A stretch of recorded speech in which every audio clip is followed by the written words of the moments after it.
This second episode of the series devoted to artist letters is again dedicated to Vincent Van Gogh. This time we will discover his correspondence with his brother Theo during his stay in Nuenen from December 1883 to November 1885. Vincent lived in the family house and then in a rented studio there. As soon as he arrived, he did not feel at ease, despite his family welcoming him, which he described as cordial.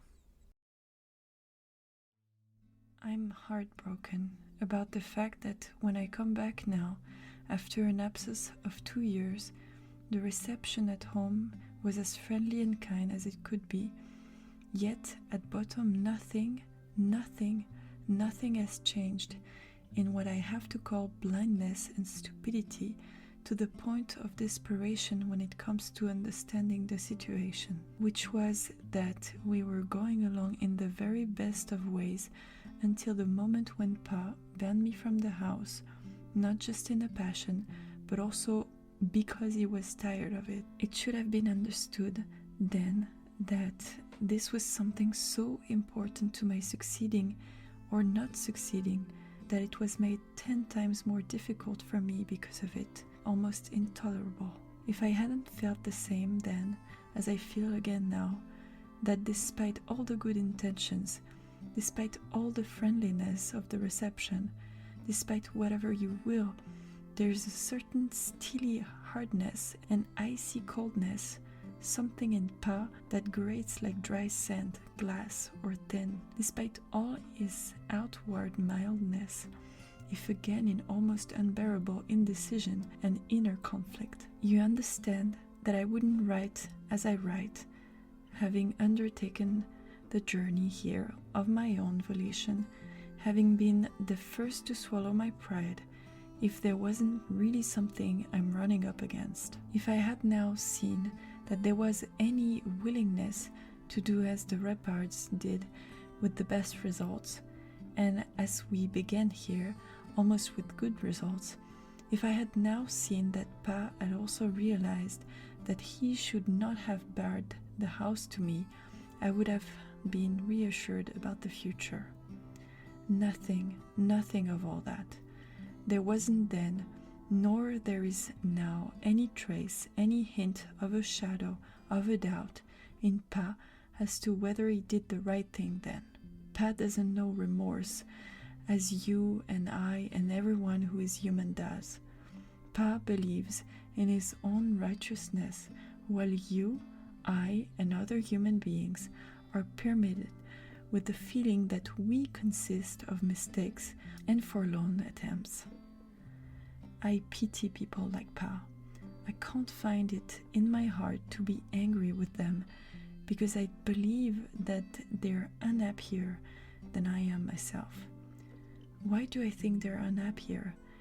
Because they use even the good in them wrongly so that it works as evil, because the light that's in them is black, spreads darkness, gloom around them. Their friendly reception desolates me. To me, the way they make the best of it without recognizing the mistake is even worse, if possible, than the mistake itself. Instead of readily understanding and consequently promoting both my and indirectly their own well-being with a degree of fervor, I sense a procrastination and hesitancy in everything, which paralyzes my own passion and energy like a leaden atmosphere. My intellect, as a man, tells me that I have to regard it as an unalterable fact of fate that Pa and I are irreconcilable down to the deepest depth. My compassion both for Pa and for myself tells me irreconcilable? Never. Until eternity there is a chance. One has to believe in the chance of an ultimate reconciliation, but the latter, oh, why is it probably an illusion? Will you think that I'm making too much of things? Our life is an awful reality, and we ourselves go on into eternity. What is is, and our view, weighty or less weighty, takes nothing from and adds nothing to the essence of things.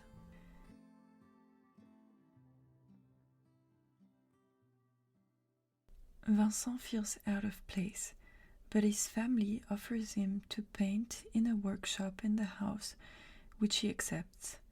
During this period, Vincent is still financially supported by his brother Theo, and one feels in the letters both the material and emotional burden that Vincent places on Theo.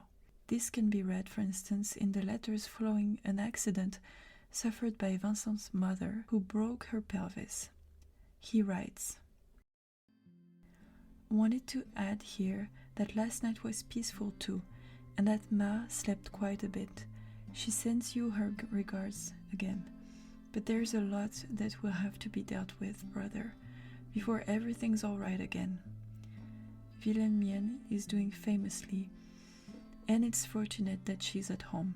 Theo, do think again hard about whether you might come up with an idea as to how I could earn some money one way or another.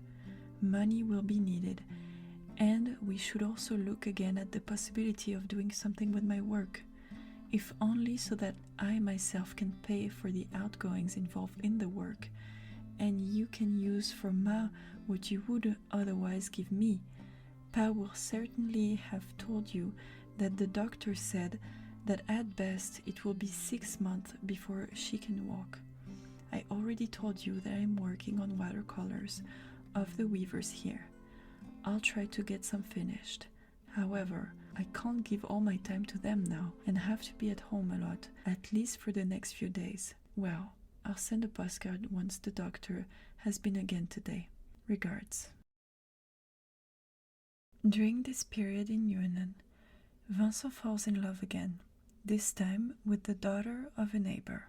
Neither his family nor the young woman's family accepts this relationship, and sometime later she attempts suicide. Vincent recounts this episode in a letter.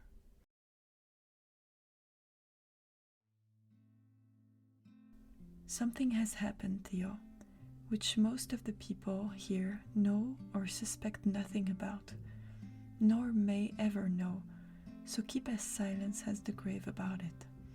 But which is terrible. To tell you everything, I'd have to write a book. I can't do that. Miss Bingaman has taken poison. In a moment of despair, when she'd spoken to her family, and people spoke ill of her and me, and she became so upset that she did it, in my view, in a moment of definite mania.